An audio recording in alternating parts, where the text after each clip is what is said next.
Hi friends, तर हे आहे आमचं निमगाव आणि आम्ही रोज या कट्ट्यावरती बसतो. आणि तुम्हाला विशेष सांगायचं म्हटलं तर या ठिकाणी मंदिर आहे, महादेवाचं मंदिर आहे. आणि या ठिकाणी हा मोठा दरवाजा दिसतोय, त्या ठिकाणी देवाचा रथ ठेवला जातो आणि त्याला चिटकूनच तुम्ही बघू शकता ते मस्जिद आहे. तर या ठिकाणी महादेवाला पण काय प्रॉब्लेम नाही आणि अल्लाला पण काय प्रॉब्लेम नाही.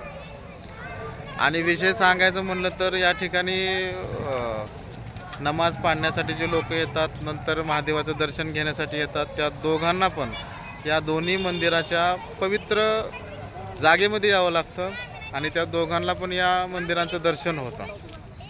तर एक याच्यातून या व्हिडिओच्या माध्यमातून मी काही लोकांसाठी एक मेसेज देण्याचा प्रयत्न केलेला आहे. आता समजतोय का नाही सांगता येत नाही, कारण त्या लोकांची एवढी पात्रता बी नसते, तरी पण समजला तर समजला.